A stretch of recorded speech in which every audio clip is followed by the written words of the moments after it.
Well, I guess. yeah, it's 7:15. I don't know if you want to get started. You want to introduce yourself? What do you want to do there? Sure, I can start. And so anyway, so for everyone here, I see some faces, I see some names, and that's fine. I'm Reed Morgan. Let's see, what can I tell you? Grew up in North Seattle, now known as Shoreline. I'm one of those type of Boy Scouts that got Eagle by doing his last requirement 2 days before he turned 18. But I'm glad I got it. But I still had a lot of great scout leaders that made a difference in my life. I had a father who was not very outdoorsish, and so scouting was my outlet to go in the woods and make s'mores, like we were talking about a few minutes ago. Let's see. Professionally, who am I? I'm still a certified teacher here in Washington State. I taught junior high, 7th, 8th, and 9th grade science, mostly 9th grade biology for 9 years. Through a long series of events I won't go into, I got recruited away by a headhunter to go sell medicine for a major pharmaceutical company. I'll tell you which one, just because it's a bad joke, for Bayer. So next time you get a headache, think of me, you know, some aspirin, Aleve, whatever, I don't know. Bad joke, to break the ice. So professionally, I'm a salesman. That's how the headhunter came up to me and says, hey, you teach middle school kids about science, you know. And so what's so great about that? As one parent said, Mr. Morgan, you're going to heaven. Why is that? Because you're already in, okay, whatever. I'll let you finish the sentence. But the reason why I'm telling you all these things is the topic I get to talk to you all about is how to promote your unit virtually. And as I said a few minutes ago before I started, I don't like the phrase, the new norm, but sadly it is. As the world changes, whether it be calamity, whether it be pandemic, whether it be wars, our lives change. And so we have to adjust or be adjusted to. And that's the same in my own job professionally. I'm used to walking to doctor's offices in 5 different states. I can talk to anyone. And now I can't do that. I'm used to taking over 100 airplane flights a year. I haven't taken one. Well, it's not true. I went on one vacation, kind of like Lori's doing soon. But I have not taken a professional flight since March. And so my life has changed professionally. And so that's what we're talking about today. How do we promote things virtually? And so I thought I put together a small PowerPoint presentation to not have all the answers, but maybe kind of catalyze, there's your science word of the day, catalyze some things in your mind that maybe you can take back to your own pack or den or troop or crew or whatever situation you're in and spread the word. Because I found early on in the pandemic, it was really easy for me to go, well, I just can't do that anymore because we're supposed to stay home, or I just can't do that. And yet professionally, I had some opportunities already with work where I was willing to try something new and had a lot of success. And so I know it's hard to recruit, it's hard to promote, especially when some families have different health issues at their house, so that they're very, very, very concerned about leaving their homes. We are having a virtual, in my troop, I'm the Scout Committee Chair, 201, on a week from Saturday, we're having a virtual Eagle Court of Honor. And even if we were in phase 3, we would probably still have to do it, or 4, we would be doing this virtually, because the Scouts family has enough health issues that they're so worried about bringing COVID-19 home. Our world has changed, so it's the new normal. So I think I have the ability to share my screen. Let's see, share screen. Let's see what happens. Okay, hold on.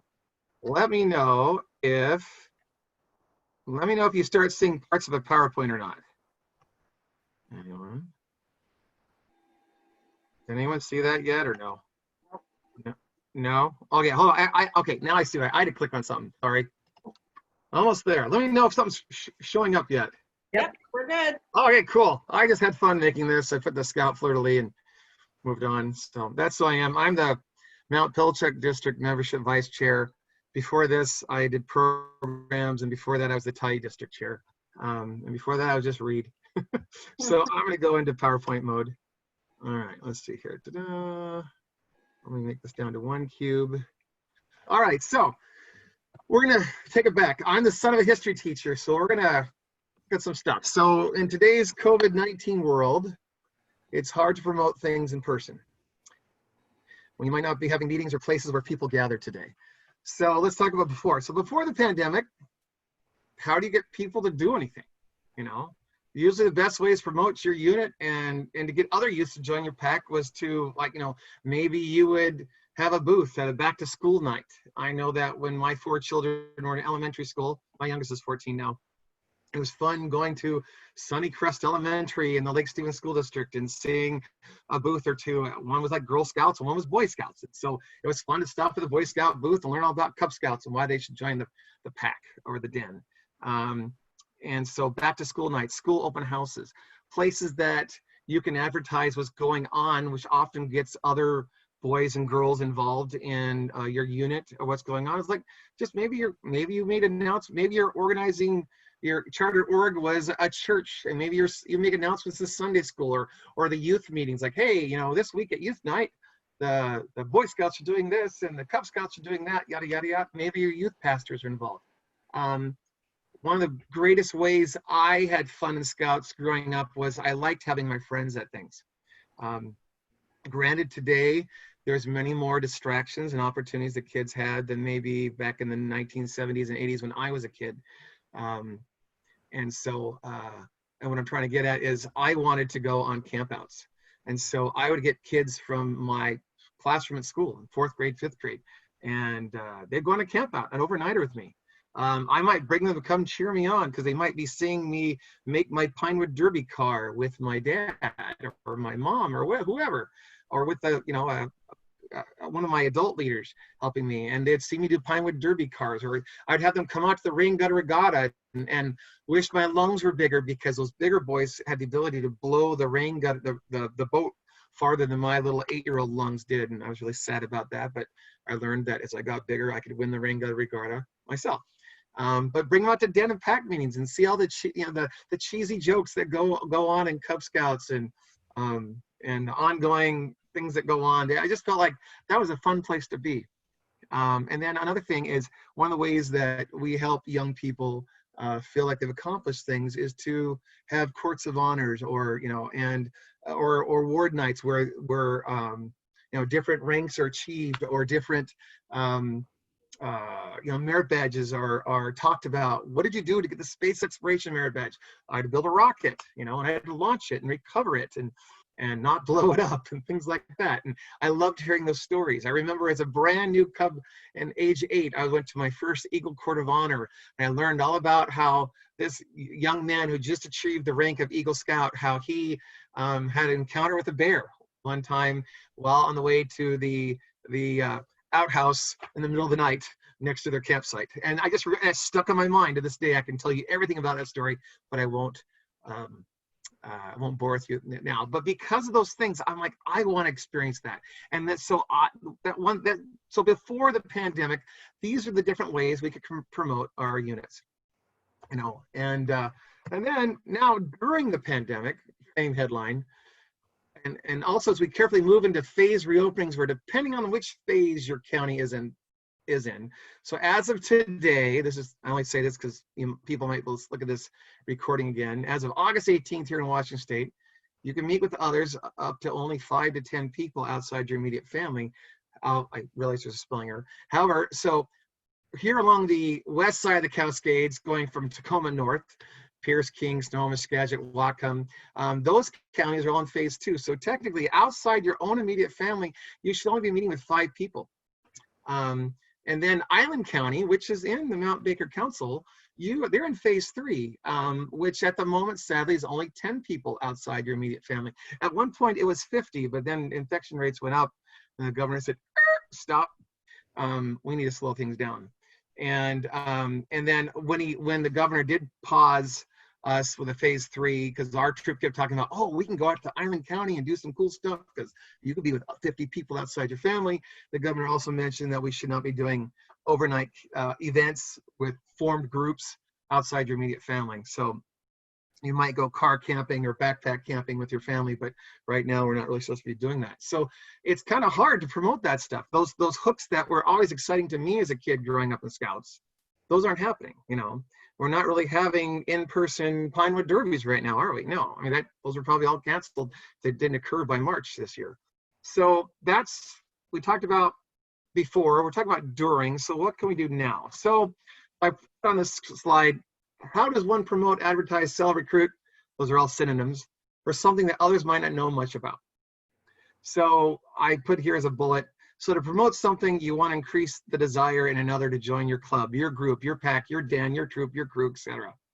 And it's just like as I do professionally. I work in a sales, and I want the people I talk with to be interested. What will be my hook to get them to listen to me, especially when I can't do that in person, not without permission of certain government agencies or having to even quarantine, depending which state I go to. So I'm hoping a couple things I said earlier that I'm sharing with you today during these few minutes might inspire you to try something new. Try a different, older, proven way that we might just need some reminding about, and maybe find a way to promote such more virtually from a distance. Okay, so I started brainstorming, started scratching in my head, and I started thinking, well, where can I find some sources to talk about how to get people to join anything? What gets people to join a group? You know, forget the pandemic for a moment. So I stumbled upon Rotary International. There's several Rotary groups that are they are chartered orgs for, you know, scout troops around the United States and Canada and North America, and they actually had a list of 100 different ways to get people to join your club. And for this situation, instead of club, put the word, we're gonna keep changing words, put the word, you know, den or pack or troop or crew or whatnot, or explorer scouts or whatever. So so I grabbed 60 of these, and the ones in yellow, we're going to talk about how it involves the scouting. The other stuff you can laugh a little bit about. So yellow, ask someone. There's nothing wrong when, even if you might be doing something virtually, is to call them up, text them. You know, maybe they're an next door neighbor, talk from afar. I see people in my cul-de-sac all the time, and they're trying their best to be good examples because they know there's lots of little eyes watching them, that they're trying to be farther away from each other, and you'll see them talking, you know, from one yard to another. There's nothing wrong with saying, hey, we're going to have this cool Zoom meeting that involves our Cub pack, and would you like to join? Because it'll be really cool. You just be in your house and I'll be in my house. And so there's your ask someone. Bring a guest to meetings. That's the same thing. Those first two bullet points there in yellow, same thing. Obviously skip over the white stuff, you know, contact the Chamber of Commerce, you know, do a bookmark in the library books. Well, I don't know if the librarians would like that, but this is a list that was compiled back in 2014. Next one down there, hold a club assembly only on membership. So obviously when you have one of your pack meetings or troop meetings, you can talk about how if everyone brought one person, or if you're nervous about that, because I know that today's youth, because we're more techno savvy, they're not as good as in-person asking. Sometimes two people, if two of you went and asked a mutual friend to come join the troop or join the next event virtually or whatnot, you could do that. Next one down, give the membership chair 1 minute every club meeting. If you have an adult, or like today, I'm one of the membership chairs in the Mount Pilchuck group, a minute, they could talk about why that's important and how reminding people, you know, it's just like if you're in advertising, you want to keep plugging your product. Well, of course, yeah, they do it not over the top crazy, but give them a minute to talk about that. The next column, put together guest information packets. Well, that's really kind of boring sounding, but it means like you could actually still put together a fun packet. And in theory, if you did this in an aseptic way, that you're with masks on and you're using, you know, aseptic techniques so that you're not getting people sick, you could put these packets together and find a way to get those to people who might be interested. Okay. So when people do start going back to church or do start going back to school or something like that, there could be something they could possibly draw upon. There could be service projects that serve a need in the community. I know that with layoffs and whatnot, there's people needing food issues. Maybe you can get, even though you might not be doing things overnight, but you could do things in group of maybe 10. Maybe there's some ways that you can volunteer behind the scenes, like at a food bank or something. But that can involve one of your friends, promote your unit, look what this unit is doing. You can put this out there on Facebook. Hey, look what our scout troop did. You know, we took 5 scouts and 2 parents, and we went and created some packages for when the food bank opens, just something like that. You can invite family members to join. It's amazing. You maybe the boys and girls in your troop or pack or whatnot, they might have a cousin. there's no boundary. I mean, hopefully the cousin's not on the other side of the state or far, far away, but you know, they might be in the next city over, but since you're family, maybe they would want to join because that relationship can get them to hook them into joining. I like where it says hold high profile meetings. So what does that mean? Well, maybe you're having a Zoom meeting and maybe you know someone that volunteers. And so I'm going to say a name of someone only because we're about to have in a month, we'll have a good scout breakfast. I know of a certain sports medicine doctor that volunteers with Lake Stevens High School. In fact, when there's regular football, he's the guy that takes your helmet away if you have a concussion. Of course, all the players don't like him at that point, but he makes sure they don't sneak back on the field by taking their helmet away. But he also helps get rid of the Charlie horses and whatnot that get hurt. He helps them know that they're going to be okay. Well, he's also an Eagle Scout, and so he could be your honored guest at something, and you can involve him.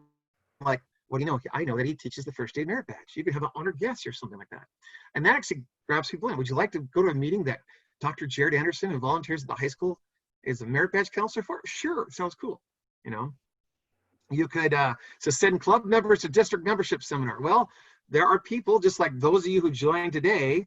You could this is a membership seminar of sorts. You could then also have members of your pack, you know, parent types and troop or whatnot go to district meetings. Those are on. It's not like they're off limits to people. You can come to those.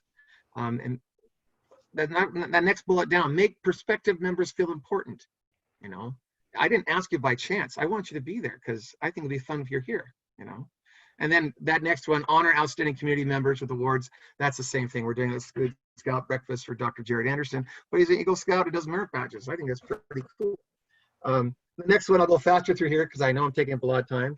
Build a club website, you know.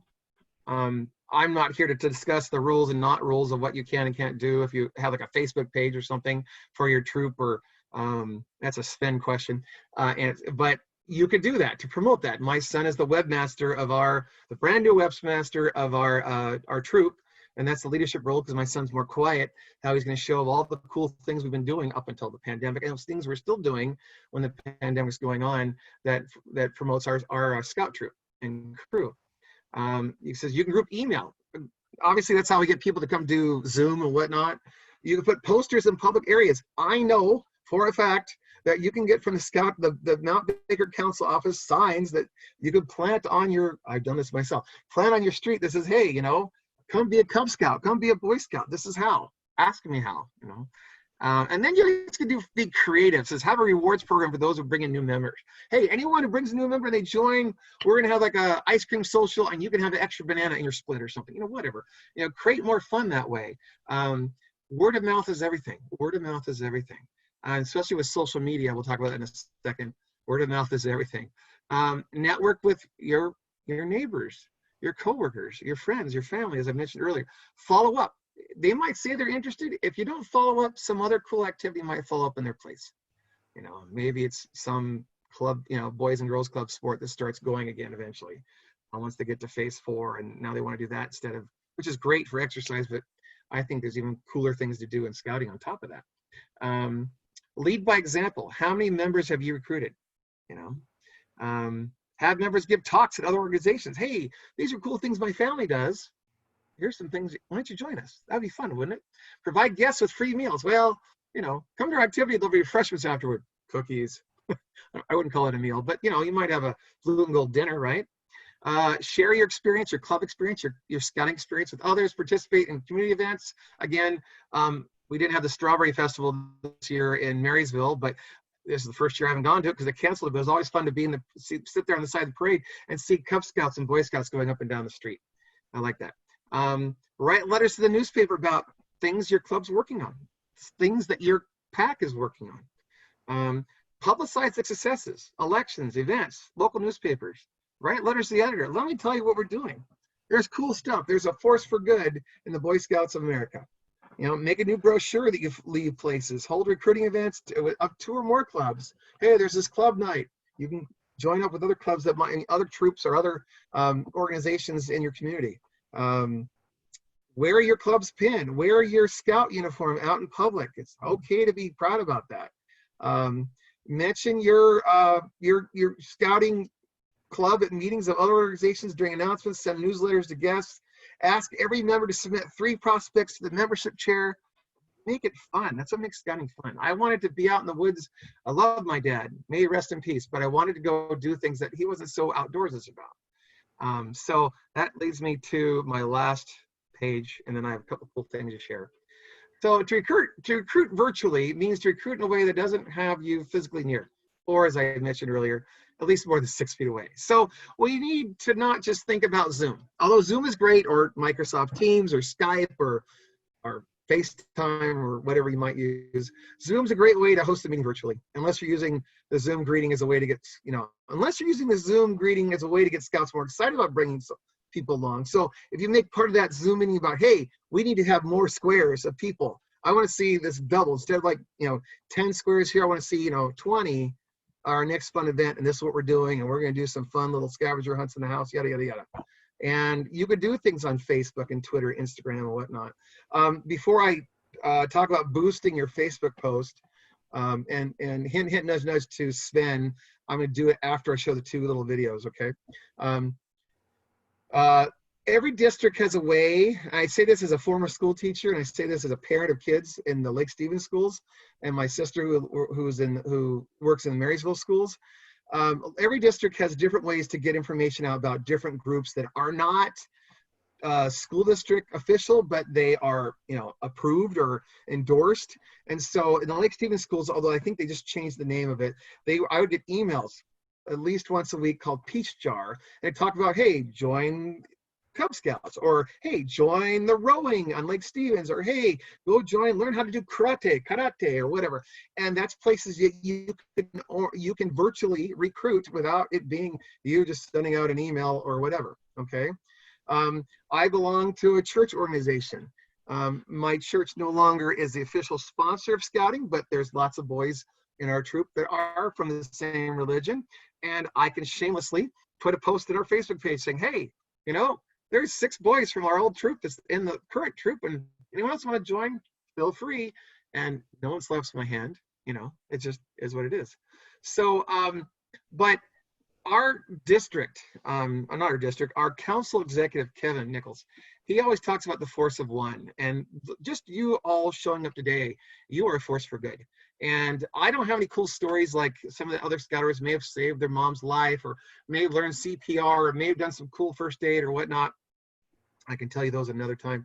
But you as an individual, by being here, you are a force for good. And I know that scouting will make the world a better place. And so something I've done when I've tried to really share something I feel strongly about, and I think scouting is one of those things, you can go onto Facebook or some other way and share. Say, hey, folks, it's a new school year. Even though your kids may not be in school in person, I want to share with you, just click on this 2-minute video of what my son or daughter does in scouting, and you can do this link. So right now, I'm going to flip my screen over to our district website. You go to our district website, and someone say yes if they can see the district website. Anyone? Can you see that? Yes? No? No, it still has the PowerPoint up. Okay. Let me know if you can see that. Hold on. Oh, I got to change this. That's why. I got to do it. Hold on. I'm going to click on this. I'm going to click on the Zoom icon, and I'm going to stop sharing to start resharing. Hold on. I'm going to share screen and switch to this and share. Wait for it. Let me know if you can start seeing membership resources. Yes. Okay, great. Thank you for telling me that. I forgot to do that step. So when you go to our council website, you click on membership, right? And you go to recruitment resources, and that's where I am. Okay. So it won't take you to this page to begin, but you go to and then you slide down. I'm about to share. And so, hold on, where is it? Where'd it go? I'm losing it. Oh, there it is. You go down to video downloads. This is a misnomer. These aren't downloads, but you certainly can use this URL. I like 3 of the 4 of these. I mean, they're all good, but the Family Scouting Charter Org, that's a video to actually help you talk to a potential chartered organization to be your sponsor of your troop or pack or whatnot. But I like these, and this would be a great link to stay in like Facebook and say, hey, you know what? My son has learned so much in scouting, and this is why. Da, da, da, da. Click on this 2-minute video. So I'm going to show you 2 of these, and they have sound. So I'm hoping you can hear the sound. So here goes nothing. I got to make sure I can get it. Here we go. Ready, set, aim. Let me get this bigger. My fingers are crossed, you'll hear the sound. Here we go.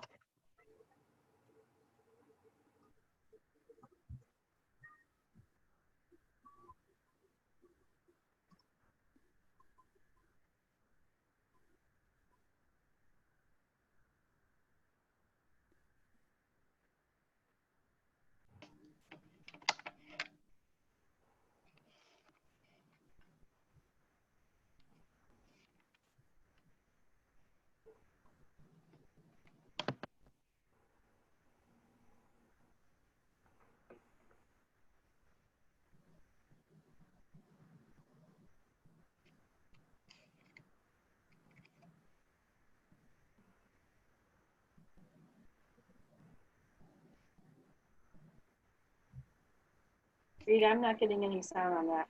Are you not getting any sound? No, is anybody else? No. Now, can you see the video going on? Yeah, we can see the video. Oh, man, that doesn't work. Oh, I'm kind of bummed. Okay, so pretend like you can hear sound because there's all it is music in the background. So I'll just keep going. Thank you for saying that. I was feeling dumb. Just let me finish it real quick.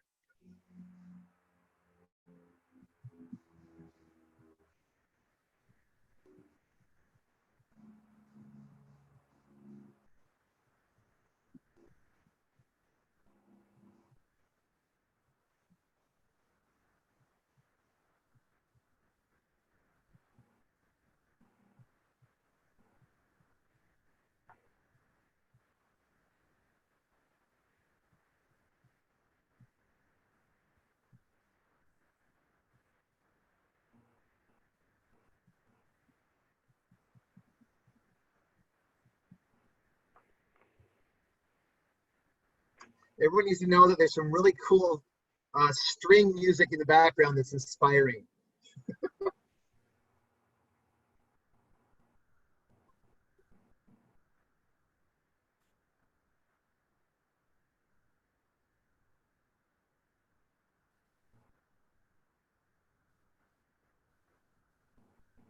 And there's the website. So I'm going to stop right there. Now, the reason why I put this up there and is because even though it said 2019, I would bet you money, although I don't know how you do that, that there is a plethora, tens of thousands, hundreds of thousands of people that still have no clue that girls can be involved in scouting. And so there's a really cool thing about, hey, this is something you might want to do.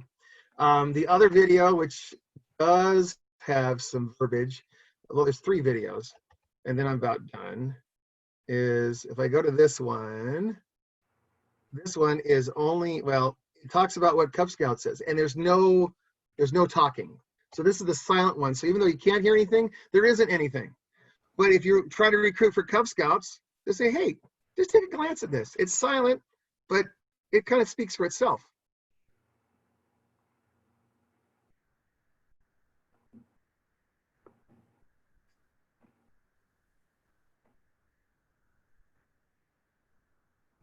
I like how it shows what a boy and girl would be dressed as.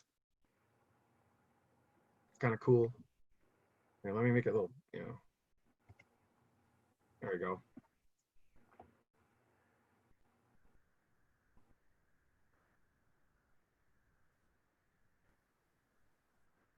Tells you where to get the stuff.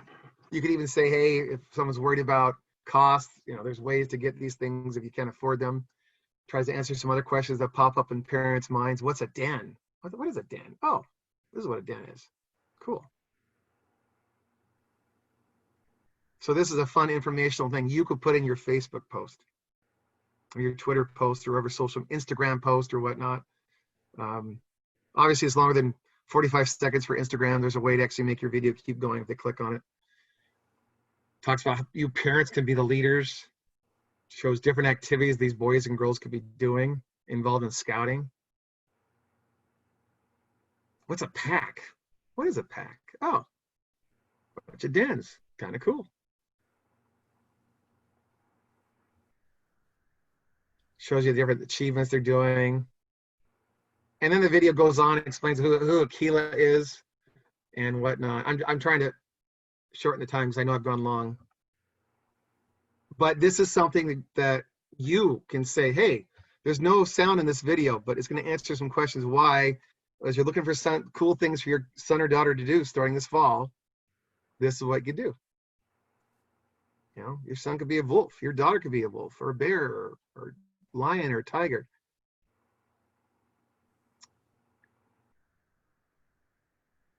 Hopefully we can have meetings that big again. Learn your knots, learn about how to fold a flag, learn some requirements.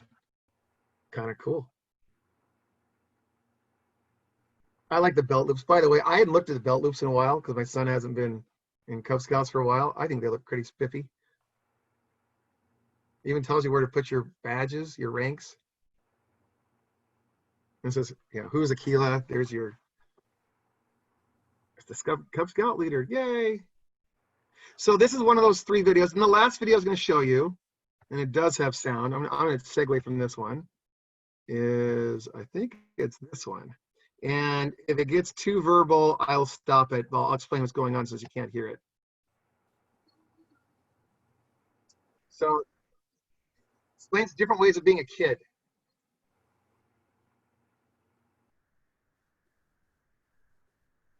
It's good to go on adventures. So be Cub Scout. This is my favorite video to show. It talks about how scouting is the foundation, and you can learn and grow from that, be a future amazing person.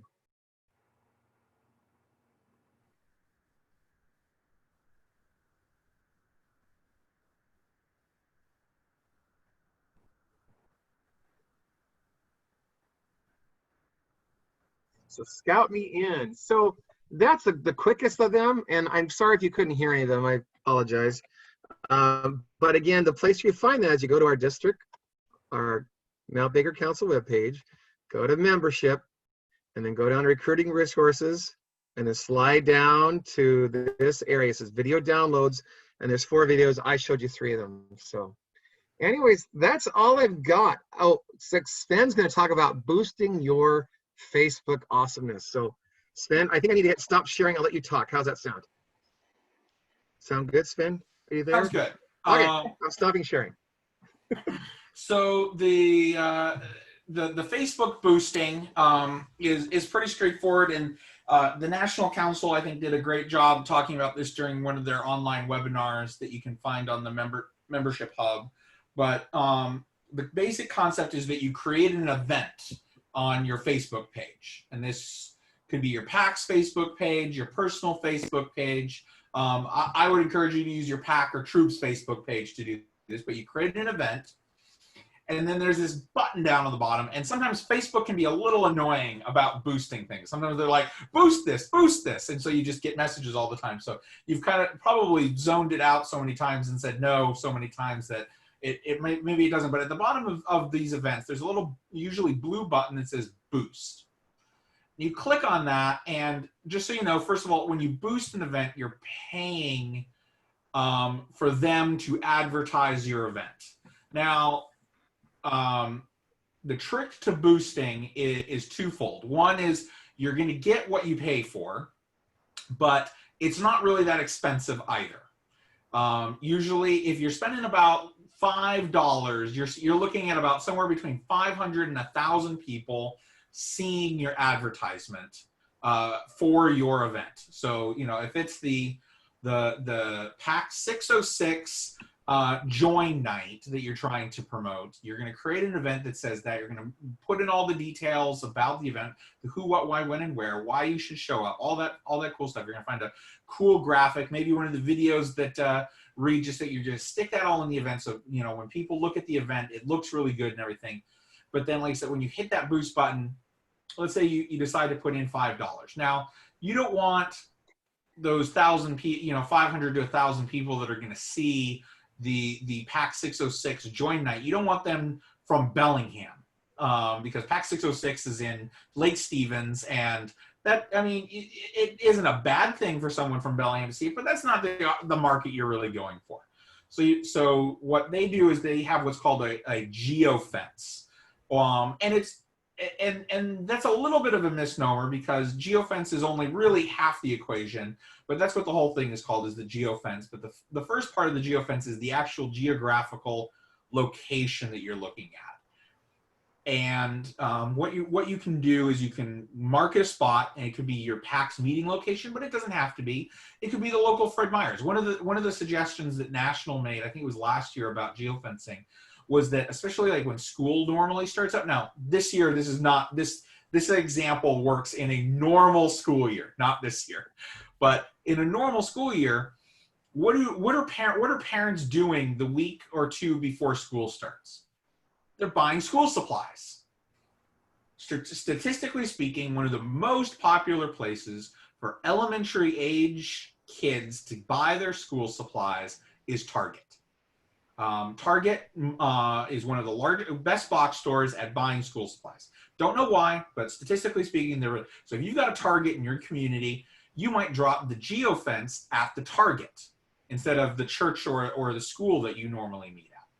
So you drop this geofence, you mark that as not the location where the meeting is at, but that's where you drop your geofence center point, and you might build your fence a mile or even just a quarter of a mile or whatever around the Target.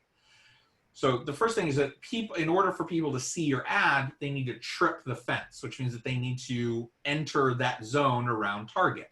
Now, like I said, we picked Target because theoretically a bunch of moms and dads buying school supplies so their kids are going to be there. So that's way number one, and it's in the community that you're serving. So that's way number one of constricting the 1,000 down to people that you actually want to target. Now, that said, you know who else shops at Target occasionally? I bet you Reed shops at Target occasionally. And Reed, while definitely a great guy, is not our standard demographic for an intake of Cub Scouts. His scouts are a little beyond that age at this point. Yeah, they're older. So the second half of geofencing is less geographical and it's more demographical. So you can start putting in certain statistics of who you're trying to show this ad to. Statistically speaking, again, most decisions to join a Cub Scout pack are made by mom, not dad. Don't get me wrong, dads definitely push scouting, especially if they're the alumni of the scouting program. But mom ultimately tends to be the one making the decision if Johnny or Susie is going to join a Cub Scout pack. So you want to target mom. So you're looking for women. And the other thing is, what's the age of our Cub Scout mom? Well, it all depends on when mom and dad had their kids. But again, we can throw a pretty wide net of, let's say, moms aged 29 to 42. Is that going to catch every mom? No. But it also helps us exclude Reed, which, again, we don't have anything against Reed, but he's not who the ad's for. So as you go through the geofencing process, it's not really all that long. It's about 4 pages long, and it's mostly just questions. You're asking who you're trying to target. And about half of those questions, you're probably not going to put any answer in because we want everybody in scouting now. So we're not looking for we're not looking for just Hispanics, for example, which is race is or it used to be at least one of the questions on Facebook, because again, certain businesses and things like that want to target certain demographics. We don't. We could care less. So you can leave those kind of questions blank, and it'll target everybody regardless of those demographics. But when it comes, but what we're looking for is, like I said, that 29 to 42-year-old mom with kids. I think that was one of the questions. Do you have kids? Not. Again, Facebook collects all of this information. It's not giving us that information, but it's going to help us narrow it down to those individuals who are looking for that. And like I said, there's a lot of other questions. You could restrict it further if you wanted to, depending on what your pack is looking for and things like that. But the bigger into the net, obviously, the more. And so it's going to be one of those things that you want to do that. One of the other things I wanted to mention, in addition to geofencing, is the way that, so Facebook Facebook is a cult that I do not understand. Like, and when I say that is, I mean, there is a secret cabal, a secret group of people somewhere in a room that creates what's called the Facebook algorithm. No one understands the darn thing. Even people who spend, it's their business to know, because the thing is, Facebook as a company changes this algorithm almost once a month. But the Facebook algorithm, one of the reasons why it's as successful as it is because it shows us the stuff we tend to want to see based on what we're clicking on and what we're seeing and so on and so forth. And there are a couple of things that have remained fairly constant in the Facebook algorithm. One of those is we tend, as human beings, so this isn't just about, but we as human beings, we tend to care about our friends, and we tend to care about the things that our friends care about. So Facebook wants to show us, so for example, Denise Lesniak is my friend on Facebook. Facebook is more likely to show me stuff if my friend Denise likes it. It's even more likely to show me something if Denise comments on it. Because from Facebook's point of view, they're not just trying, they could care less what Denise is commenting on. What they want me to see is the comment that Denise left, because I am probably more likely to stop for 2 or 3 seconds and see what Denise had to say. And I know it sounds weird, but as human beings, because of our tribe mentality, we tend to stop and read the comment that Denise left and then read the article. We don't stop and read the article and then see what Denise had to say about it. We start with what Denise wrote, then we look at the article. And so, like I said, so what we can do to help trip these type of things is create that event, create the geofence, but then have all of your pack members go in and leave comments. Can't wait to see Lori Smart at our pack, back to join, so on and so forth. Oh, we're looking forward to seeing Reed. Oh, and you tag your friends, and then they go and leave comments.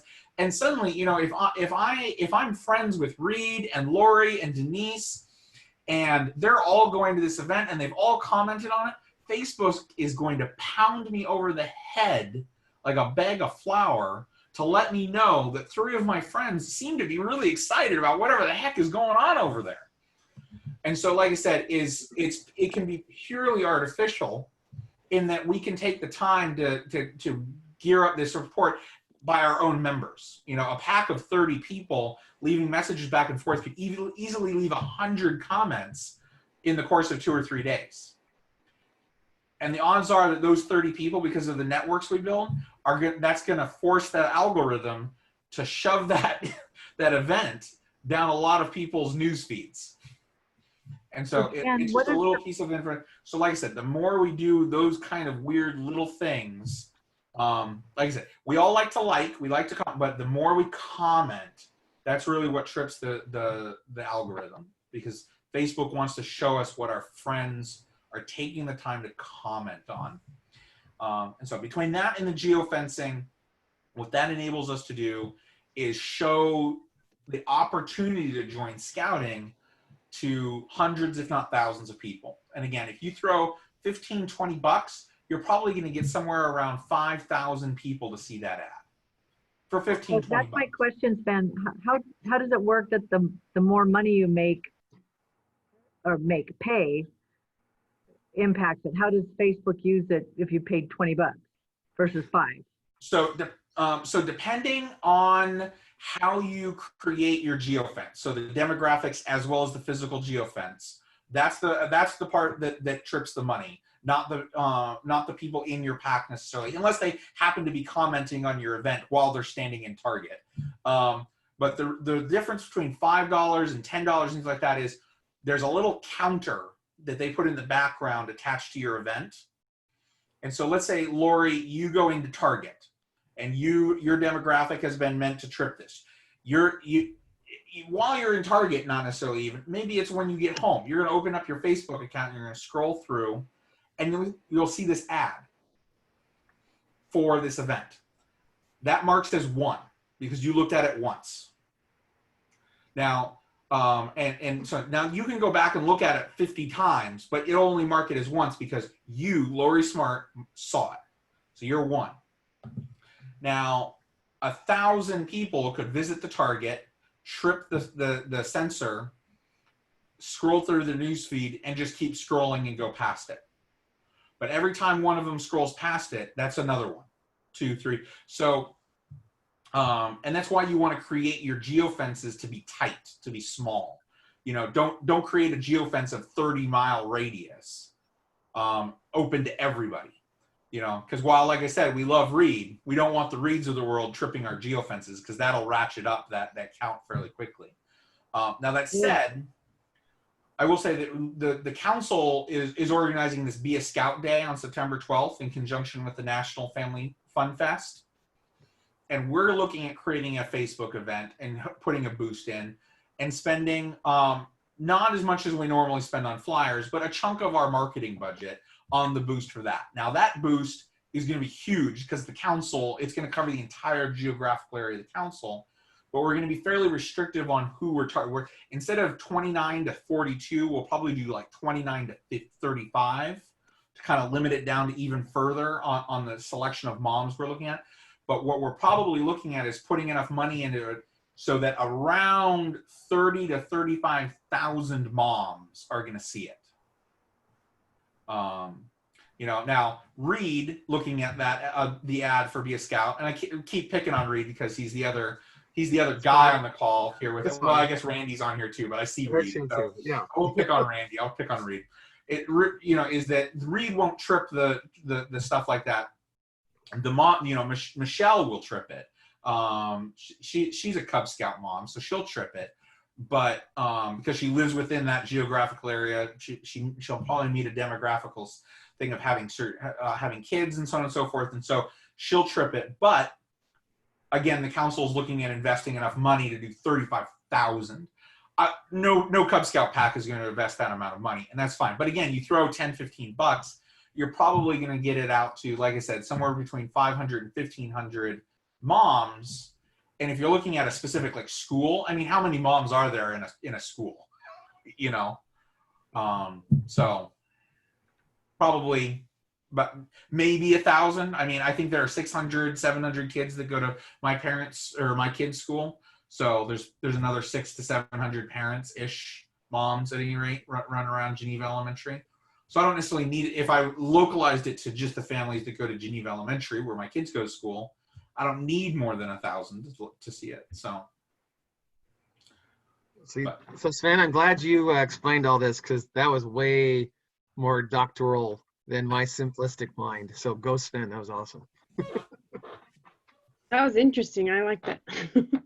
Well, and the great thing about geofencing and all of these is that unlike flyers, we don't need the school's permission to do it. Yeah, it costs you maybe $5 to $15 to do the geofence and boost it, but that's a fraction of what like Peach Jar, like what Reed was talking about. Which these other methods, like flyers, if you can do flyers, you can do Peach Jar. Don't get me wrong; those are still things worthwhile putting time, energy, and money into. But the great thing about this Facebook stuff is that it's relatively cheap, and again, statistically speaking, people 30 to 40 are still very addicted to Facebook. I know I am. I know Michelle is, just by the look on her face. Guilty. So a lot of people talk about Instagram right now, and younger, the college age students of the world right now are definitely very Instagram oriented people. But for better or for worse, generally speaking, I'm not, again, generalization, most college students right now, the 20-somethings, are not parents of 8-year-old boys and girls. At least I certainly hope not. So Facebook bottom. I don't know, there's been a lot of staying at home lately. So with what Sven was saying and the council boosting our Be a Scout Day, it's important for all our units to come up with that little link that we can post and push out that'll bring them to your live introduction of your unit, open house, or whatever, your little virtual join event on that day. So start trying to put those together, arranging up your links and who's going to talk or present, so we can push that all out to everybody as we try to grab everyone that's participating in Nationals events and bring them into the Pacific Northwest for our area and what's happening locally. Good plan. So awesome. That's all I got. At some point, is there going to be any sharing of ideas of what units are going to do? Especially I'm talking about Cub Scouts, but I don't know. Yeah, that what they're going to do for their virtual join nights. What kind of activity? Has anybody at all been talking about what that might look like? Well, we've kind of been leading up to that with all of our Smore sessions, trying to help everyone prepare for something like that. Right now, they can sign up through the membership website where Reed was showing us. They can put in their join night information, and then also they can already sign up to provide that point of contact for the Be a Scout Day. So it's kind of hard to see what people are doing when we're not sure if they're doing anything right now. So looking at how many people have already signed up for their join nights, it's very minimal. So I know that they are going to be reaching out to all the units and kind of getting a report card type thing and see where the units are from meetings during the summer or not meeting. And then we want to, push them to still try to schedule some type of join night, whether it be just like a virtual introduction or a virtual open house. But we don't have anything concrete on what units are doing just yet. Okay. But resources are there, and then National put out a series of recruiting webinars as well. And the videos that Reed showed, National's been creating brand new ones as well too. And they've got ones that are Scout talks from the Scout perspective, and they're just really phenomenal and amazing. They're short, to the point, and very like action oriented, totally geared towards like Cub Scouting and troops for Scouts CSA as well too. And everything is available on there under the marketing and membership hub there too. So they're adding resources as they come up with them. They have their next webinar, I believe is next week. They did like Sven said, they did an actual entire webinar just on the geofencing too. So if you missed webinars, they're all available to look at. You can go back and view them all, and then you can see what's coming up as well too. So we're trying to push all this out to the units. There's a lot of resources out there. All they need to do is take a look, and it should be fairly easy to put something together. Denise, quick question on the national resources that you were talking about from the videos from the Scouts perspective. What website is that specifically? It is the National Marketing and Membership Hub. I believe it's scoutingwire.org. Okay. Am I correct on that, Sven? Yeah. Yeah. And then there's everything there from flyer templates, but like I said, the new videos are just amazing. And then I'm trying to look and see, some of them you might be able to, well, if you're creative, I don't know how tech savvy, some people are more tech savvy than others, where you can run that video and then fade out to like your unit's contact information.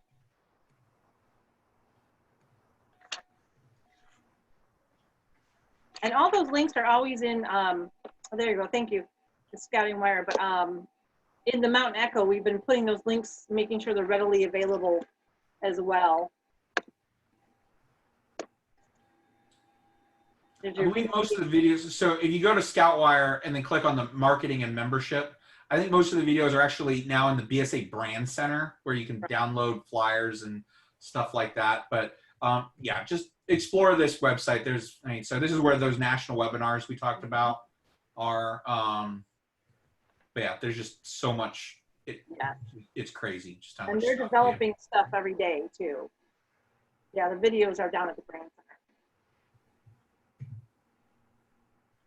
And supposedly there's some information available on how you can get the digital editions of Voice Life, the mini mags. I haven't seen that yet, but I've heard that that's supposed to be available too.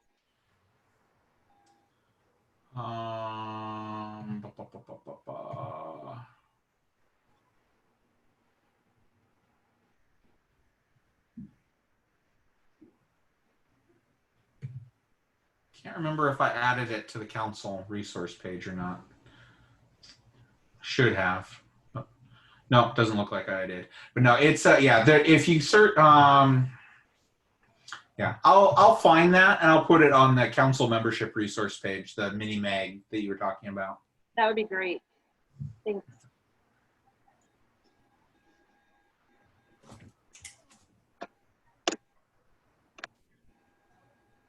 And even talking Facebook, there are so many Facebook groups out there that you can see what other people are doing for virtual courts of honor, virtual crossovers, virtual meetings.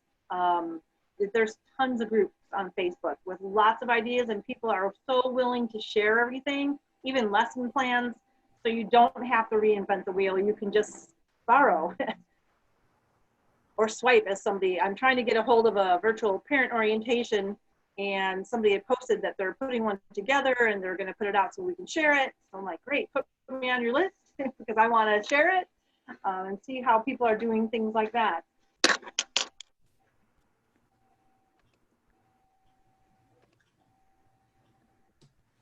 Hi, Michelle. Any other questions? I've got a couple. Sure. So, so I'm coming from the perspective of a Cub Scout pack, and I've been involved with the pack for close to a couple of years now. One as a parent, one as a den leader. In general, between, even if you look at Cub Scout packs and, you know, older scouting units, is it worthwhile to try to find a single individual to head up like a recruiting sort of role, like a new member in recruiting role, or is it something that most units have got by just fine, you know, doling out a few tasks to individual, you know, parents, like for example, the Facebook ad versus the whatnot type of advertising? Well, if your pack has enough leadership, I don't know if you're familiar with the new member coordinator. Yes, I've heard of it. That's a good person to handle kind of like the recruiting and aspects. But again, it kind of might depend on talents. Like I said, some people are very tech savvy and can get out there in front of people and talk and put together some really snazzy presentations for recruiting, and some are not so well. Some are more excited and energetic when they talk. You know, when you have somebody that's representing your unit, you want to make sure it's the right person, so that it's conveying everything you want and it's got that energy behind it. That's the key, is that energy versus, you know, sometimes I get very tongue-tied, not as smooth as other people. And that makes a difference if people are scrolling through and watching videos or participating in meetings. So you want to pick the right person, kind of do a little research, make sure they're prepared a bit. But you can see there's probably some parents that have a lot of those skills and are probably really good at it. That might not be a leader, but they might be interested in doing that for you. Yep, that makes sense. We're definitely on the lookout for somebody, but it seems to be the case that we're in the hunt more than the individual is, you know, coming forth. So we're going to have to, you know, just directly ask a few people to see if they can handle that. Right. The other question I had was, I mean, in general, in marketing, you know, the greater the reach you have and the more numbers that you drive, you know, from those marketing efforts, you know, it's a good problem to have. But, you know, being a den leader within a Cub Scout unit, I could see it being problematic if all of a sudden you went from 50 to 150 kids or something like that. I mean, you know, it's a good problem to have, but practically speaking, you know, I couldn't, to get the trained leaders lined up and whatnot, that'd be a big problem. So in those cases, is that something that basically never happens? Or if it happens, what do you do about it? Is it kind of like redirect to other local units that need bodies, or what?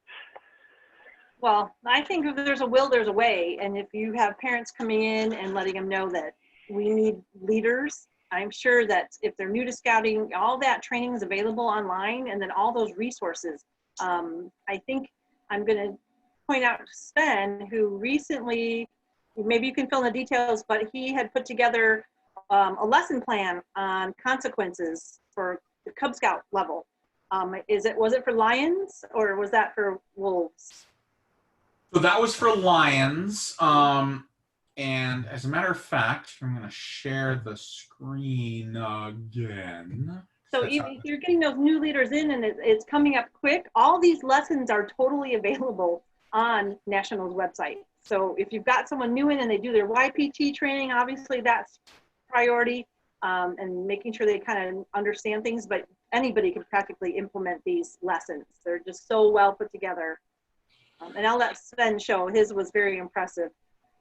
So this is the National website. So Den Leader tips and tricks, and I doubt you'll be able to actually remember this, but it's scouting.org/program/Cubs Scouts/Den meeting resources /Den Leader tips tricks video series. Bottom line, we're going to be adding links to this on our council website and so on. You should be getting emails about this soon. This got rolled out on Friday of last week, so it hasn't quite trickled out fully yet. This was shared at a national conference last week, but this is the upfront page. So there's a little video about what it means to be a Den Leader and so on and so forth. There's a specific video for each den, what it means to get the Bobcat badge, what it means to be a wolf, to get the wolf rank, what it means to be a bear, so on and so forth. So these are very specific to being the Den Leader for these different age groups. Hey Sven, we're not really seeing anything on the screen. Oh, well, that's not helpful. No, but I've already seen this stuff it's all over Facebook and all of the Cub Scout volunteer groups. I've already been poking around on it and it's just awesome. How about now? There we go. Excellent. Thanks. Okay. So again, video about what it means to be a Den Leader, videos about, if you need a video on how to do a flag ceremony, that's here. Just quick videos on each of the different rank badges and what it means to be a Den Leader for those ranks. There's videos about Scout Book and how to use Scout Book to support your den. Now the videos that Denise was talking about, that's down here. So lion, tiger, wolf, bear, Weeblo, Arrow of Light. And I believe they still have some more coming through. My daughter, Allie, who's a Weeblo now, she and I just watched this Fix It one just to kind of get an idea. It was a lot of fun. But my daughter, Allie, if you want, so I'm not so excited about the fact that I'm in it, but she's in it and she's super cute. So let's see here. Nope, that's wolf. Never mind. I'm sorry. We did a lion one. Yep. There it is. Pick My Path Adventure. So that's my daughter, Allie. That's me. And, so that's my wife and my kids in the background. So we did this one, but these videos are from all over the United States. A lot of fun. And like I said, each one of them, they're not super long. They're not meant to be replacements for den meetings. They're meant to supplement virtual den meetings. So during a 20-minute den meeting, you'd spend maybe 5 minutes watching one of these videos with your scouts, and then have a conversation afterwards. And like Denise said, mine is about, the one that Allie and I did was about consequences. This video clip where they decided to create the thumbnail is when I asked Allie, so did you learn something about consequences? And you can just see the look on her face of, yes, Dad, I learned about consequences. I think it's great. Go Sven. But like I said, National's adding all kinds of stuff to try to help everybody. So there's that smoother transition come fall when most of our units hopefully are returning back if they haven't met during the summer, or to be able to continue that scouting experience into the fall in this virtual setup that we're in for a while. I think National has a lot, and again, I want to reiterate that I think here at the local level, council districts level, there's been so much effort put in to try to keep the opportunities alive for both the scouts as well as the leaders on how to continue doing it. So I've just been very impressed. And you guys are dealing with kids being, virtual learning at school. And it's not like the rest of your life went on hold. So I appreciate that.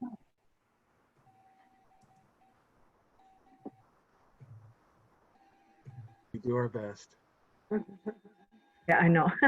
I've used that phrase a few times. Awesome. Any other questions from anyone? Anyone? Bueller, anyone? Cool. Thanks for joining, everyone. All right, thank you. Guys, Yeah. have a good weekend or Thanks, all. weekend. Happy scouting, everyone. Go get them. Shazam. Bye.